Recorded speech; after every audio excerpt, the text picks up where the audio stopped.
Reflection of electromagnetic waves at normal incidence. In this lecture, the reflection and transmission coefficient will be discussed first, and then the power transmission. The reflection and transmission coefficient deal with the amplitude transmission, and the power transmission basically deals with the Poynting vector. So here we are going to see the applications of the boundary condition, what I have discussed in my earlier lecture. Along with that, the applications of the Poynting vector and Poynting theorem, while I'll discuss the power transmission.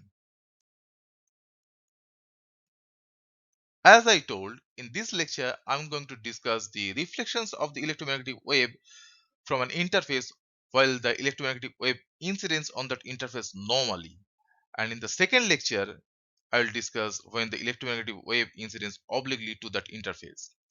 But whatever are the cases, understanding of the boundary conditions play major role in the case of reflections and transmission, because based on the boundary conditions we can decide what is the amplitude that gets transferred into the second medium while the wave is coming through the first medium.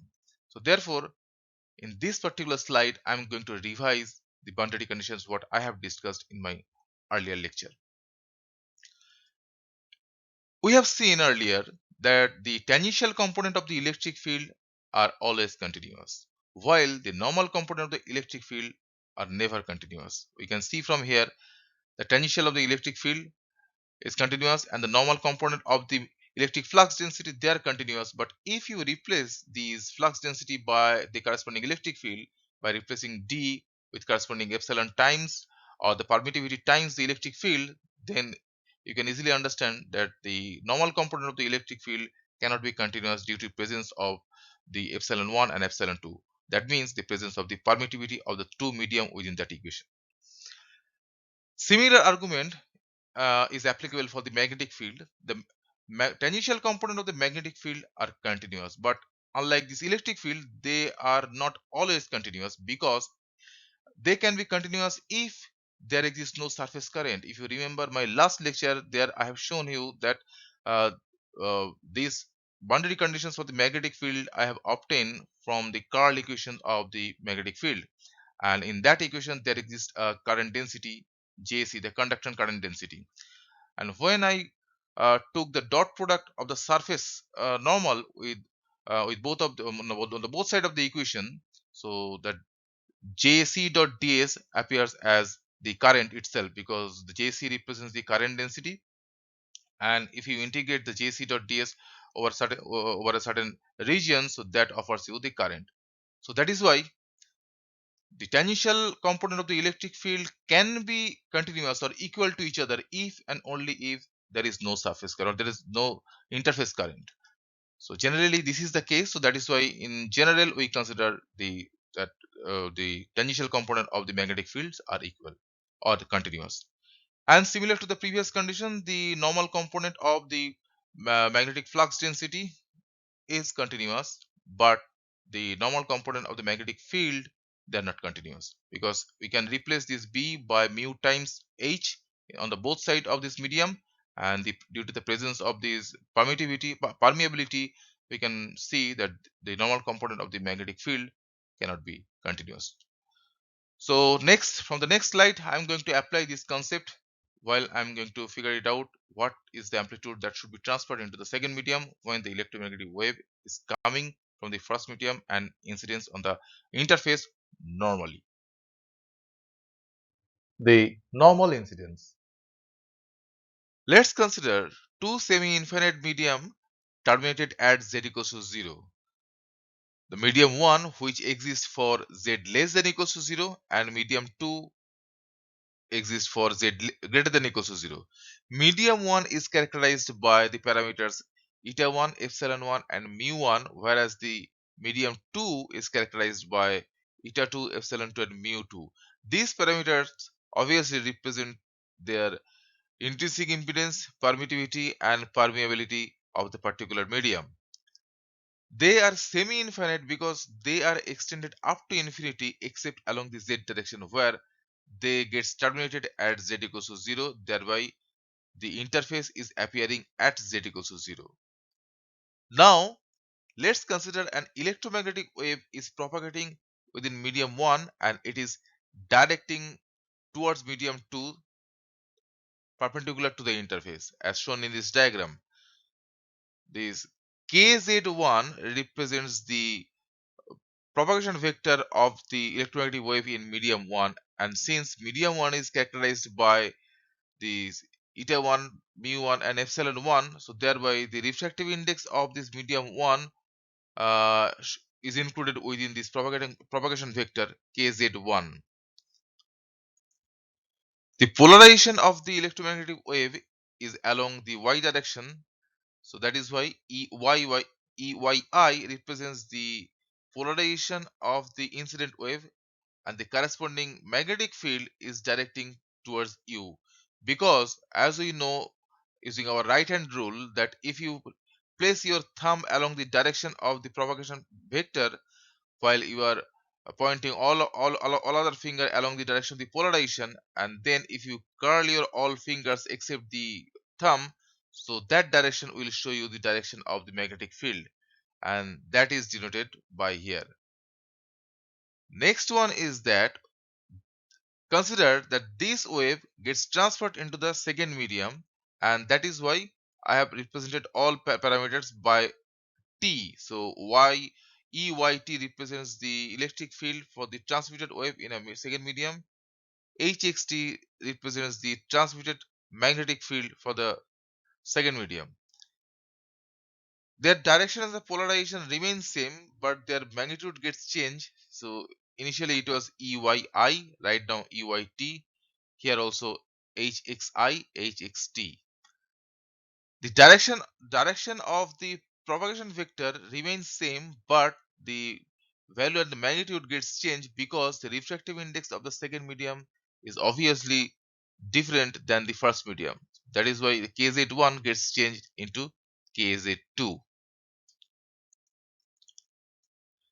Next, if you observe the direction of the electric field and the magnetic field, they both are the tangential to the interface, both in medium 1 as well as the medium 2.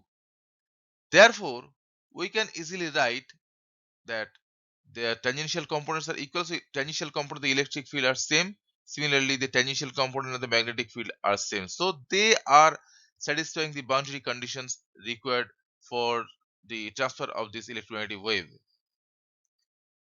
But on the other hand, if you observe, you will see that we know in medium 1, which is characterized by the intrinsic impedance eta 1, in medium 1 the magnetic field is equals to the corresponding electric field divided by its intrinsic impedance. Similarly, in medium 2, the magnetic field is equals to the corresponding electric field divided by the intrinsic impedance of medium 2.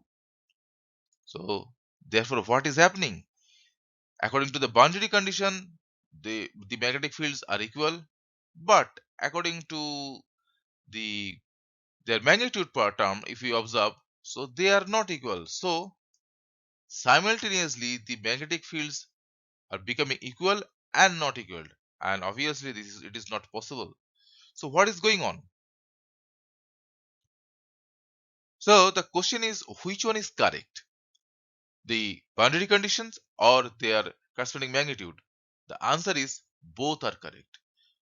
So to answer that question, there must be another wave, and that will be the reflected wave. The reflected wave will present in the first medium, and if we see right now, the total electric field in medium 1 must be equals to the total electric field in medium 2. Similarly, the total magnetic field in medium 1 will be equals to the total magnetic field in medium 2. Let's see how it's happening. In this case, as the wave is directing along the positive z direction, so the right hand rule shows the direction of the magnetic field if you consider the polarization of the wave is along the y direction. Now, when there is an reflected wave, you can apply same rule to identify the direction of the reflected wave, because the polarization of the electric field remains same, and in order to represent the wave directing opposite to the direction of the incoming wave, the magnetic field vector must be opposite to the incoming wave, and that is why the magnetic field vector I have shown by this cross, which represents the which is the direction of the magnetic field is into the page. So if you curl your hand from the polarization vector, the electric field, towards the magnetic field, your thumb will show the direction of the wave, and which is just opposite to the incoming or incident wave. So therefore this represents the reflected wave. Now the total electric field in medium 1 is represented by this EIY plus EYI plus EYR. So the electric field of the incident wave plus the electric field of the reflected wave. Similarly, the total magnetic field in medium 1 is represented by this HXI minus HXR, because HXI and HXR, they are directed in opposite to each other. But in medium 2, the electric field remains as the previous case, that is the EYT only, and the HXT alone represents the magnetic field in medium 2. So the incident wave, we can represent the incident wave as this. So this is a general expression for the electromagnetic wave. This electric field in medium 1, which and this is the kz1 represents the propagation vector. It is propagating along the z, so there is a negative sign, and EYI represents the polarization which is directed along the y. So this expression is for the incident wave, the electric field expression for the incident wave, whereas the magnetic field expression for the incident wave obviously will be represented by this, where this HXI is equals to EYI divided by the intrinsic impedance of this medium. The reflected wave. The reflected wave is represented by the negative kz1, because both of these transmitted wave and the reflected wave, incident wave and the reflected wave, they are in same medium. Therefore their propagation vector will remain same, that is kz1 in both the cases. But in one case the electric field is polarized along the y direction, and the magnetic field for the incident wave, magnetic field is directly along the positive x direction. But in the case of reflected wave, the electric field is directing along the same direction as I have shown in this diagram, but the magnetic field is directing along the negative x direction. So that is why this minus sign is appearing before this expression, and that also signifies the directions of the direction of the electromagnetic field is opposite to the incident wave. That is due to this negative sign. The expression for the transmitted wave is same to that of the incident wave, except the propagation vector, which is represented by kz2, because the transmitted wave appears in medium 2. So all depends with this kz2, while this electric polarization will obviously be the EYT, and the magnetic corresponding magnetic field will be EXT, which represents the magnitude in the medium 2 for the electric field and the magnetic field. Now the total electric field at z equals to 0. The total electric field means, as I told, for the medium 1, the electric field of the incident wave and the electric field of the reflected wave at z equals to 0, which will be equals to the electric field within the medium 2 at z equals to 0. So if you replace z equals to 0 in the expression for the total electric field, what I have obtained from the basic fundamental equation of the electromagnetic wave for the electric field, so finally you will have these equations. So this represents the magnitude part for the, or the polarization part of the electric field. This is a summation of the total electric field in medium 1, which is equals to the total electric field in medium 2. Similarly, the magnetic field also follow the same rule. The total magnetic field in medium 1 will be equals to the total magnetic field in medium 2, and the total magnetic field in medium 1 is equals to the magnetic field of the incident wave plus the magnetic field of the reflected wave. But the reflected wave has a direction opposite to the incident wave. Therefore, this negative sign is appearing before to the magnetic field of the reflected wave. And as we know, the magnetic field is can be represented by the magnitude of the electric field divided by the intrinsic impedance of that particular medium. So in this case, since both this incident wave and the reflected wave, they are within the same medium, so thereby their electric field divided by the intrinsic impedance of that medium will be represented by this expression, whereas the uh, magnetic field in medium 2 obviously be represented by this in this medium. So now look, by considering these two equations here, the total electric field is equals to the total electric field of the medium 2, and the total magnetic field in medium 1 is equals to total magnetic field in medium 2. So these two equations satisfies the boundary conditions for the electric field and magnetic field, whereas this equation where I have replaced the magnitude of this magnetic field by the corresponding electric field, this equation satisfies the uh, magnitude term for the both the equations, or both the side. So in this way, these two equations are satisfying both the boundary conditions and the magnitude properties. Next, we have finally two equations for the electric field, one from the electric field itself and one from the magnetic field itself. So now we have two equations, but basically three unknowns. One is the incident wave electric field, reflected wave electric field, and the transmitted wave. But here we are much more interested to find the ratio of these uh, transmitted wave with respect to the incident wave, as well as the reflected wave with respect to the incident wave. That means we are more interested to find the percentage of this amplitude gets transmitted and gets reflected uh, out of the total incident wave.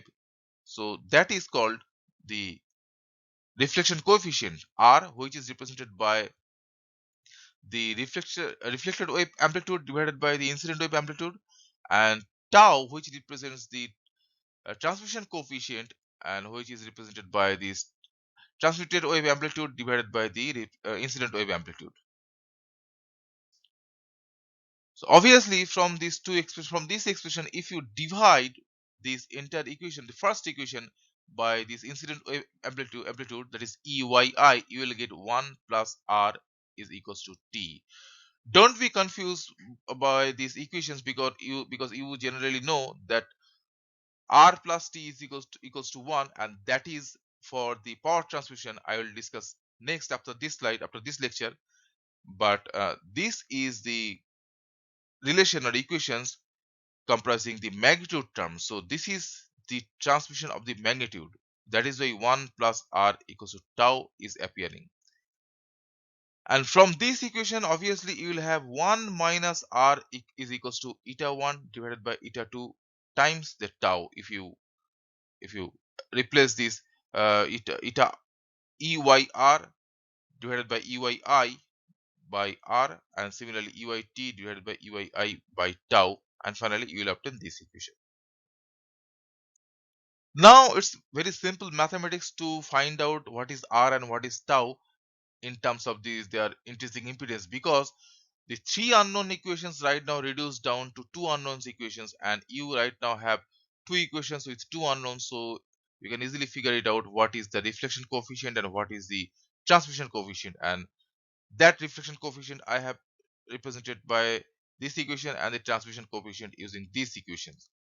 One thing you can investigate in the expression of the reflection coefficient here, the reflection coefficient is equals to the intrinsic impedance of the medium 2 minus the intrinsic impedance of the medium 1. So which means that when the wave is transmitted from the medium 1 to medium 2, and if the intrinsic impedance of the medium 1 is less than intrinsic impedance of the medium 2, then the reflection coefficient is positive. But when the intrinsic impedance of the medium 1 is greater than that of the medium 2, then the reflection coefficient is negative, which represents the 180-degree phase occurring in the reflected wave.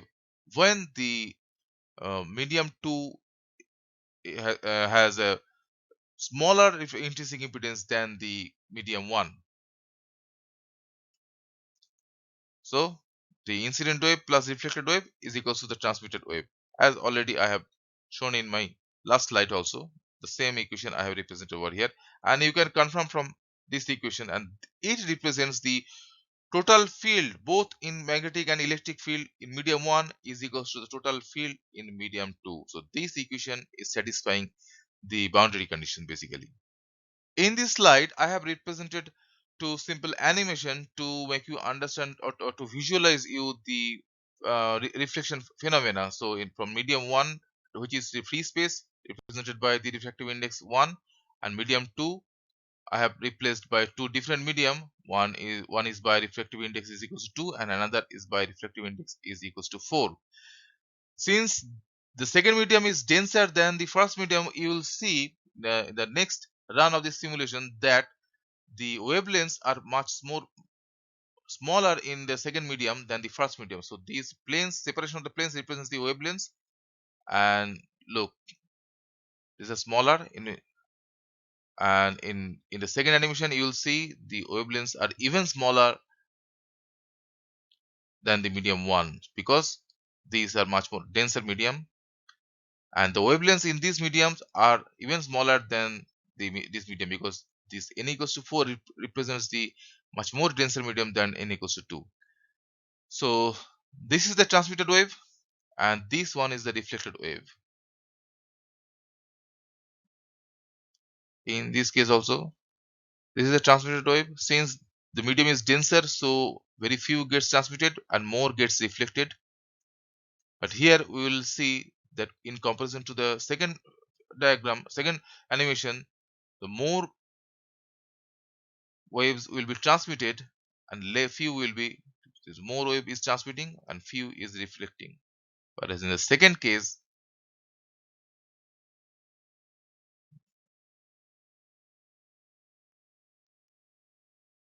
less is transmitting while more is reflecting, and it is reflecting normal to the interface. So that is why the planes are parallel to this interface, which represents the normal to the surface, or the surface normal, and the wave vector, they are parallel. And wave vector, the kz vector, in this case along this direction, it is also parallel to the surface normal, opposite, although they are opposite in direction. But right now the reflected wave uh, propagation vector for the reflected wave and the surface normal, they are also parallel. So it represents that the wave incidents normally and gets reflected normally and gets transmitted normally. Now let's consider the power transmission in the case of normal incidence. The expression for the incident wave is represented by this set of equations, whereas the reflected wave by this equation and the transmitted wave by these equations. And already we have seen the formation of these two equations. Now the incident power, reflected power, and the transmitted power can be represented from the expression of the Poynting theorem by this, because the incident electric field is represented by this ESI and the incident magnetic field is represented by this HSI. So their cross product, the real power, will be represented by this time average power, which is the power exists within the incident wave and which is actually incidence on the interface. So that is represented by this real power, real of this ESI, crossed with this conjugate of this HSI. The reflected power will count the reflected electric field and the reflected magnetic field as shown in this equation. Similarly, the transmitted power will count the transmitted electric field and the transmitted magnetic field. So all this power, all of this power represent the uh, real power, as I have shown here. The real term is appearing and they are representing the time average power. So now it is a simple mathematics. If you replace their expression from the electric field in from for the incident wave, this expression, and the magnetic field expression from here, So you will obtain the real power for the incident wave by this expression, because HSI is obviously EYI divided by HXI is equals to EYI divided by the intrinsic impedance of that particular medium. And since there is a complex conjugate, so this e to the power minus j kz1 will become the plus j kz1, and these two e to the power term from this electric field and the magnetic field gets cancelled. The cross product from this y direction and the between the y direction and the s direction will produce the direction the z, and it is showing that this power is directing along the z direction, so that is coming out from this cross product. Similarly, for the reflected wave, the same thing is appearing, but since there is a minus sign, that negative sign will represent that this power is directing to the or away from this interface, so that is why it represents the power is going out or in opposite direction to the incident wave. So this one is along the positive direction of the z, and this one along the negative z direction. The power in the transmitted wave will be represented by this one. It is also propagating along the positive direction. The magnitude part, magnitude of this power is represented for this EYI for the incident wave, EYR for the reflected wave, and EYT for the transmitted wave. And this mod square of this EY coming from all of these magnetic field part, because all of these magnetic fields I have represented by their corresponding electric field divided by the intrinsic impedance of the corresponding medium, and that produces the magnetic part, because this conjugate of this magnetic field brings this conjugate of this magnitude of this electric field in this expression. So that is why this magnitude part is coming. Now, if you take the ratio of the power of reflected wave to the power of the incident wave, you will get an expression for the percentage of the power gets reflected out of the total incident power, and that power is represented by this r, which is equals to small r square, and this r represents the ratio of the amplitude gets reflected out of the total amplitudes gets incident on the interface. And the expression for the r what I have obtained in my earlier slide is this one. Similarly, if you take the ratio of the transmitted power to the incident power, you will obtain the percentage of the power gets transmitted into the second medium, and that power is denoted by this capital T, and the expression includes the tau square along with this ratio of eta 1 to eta 2, where this eta 1 and represents the intrinsic impedance of medium 1, and eta 2 is obviously the intrinsic impedance of medium 2.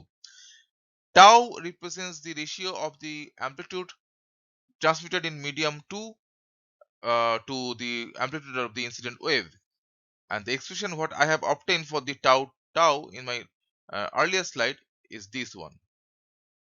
Now from these two expression you can easily observe that although the reflected wave power includes this r square directly, the transmitted wave is not represented by the tau square. It includes this ratio eta 1 divided by eta 2 along with the tau square, and this factor is making these equations r plus t is equals to 1, and this equation holds for the power transmission and reflection, whereas 1 plus r small r 1 plus small r is equals to tau, what I have shown in my last slide, that holds for the uh, transmission and reflection for the amplitudes when we are considering only the amplitudes.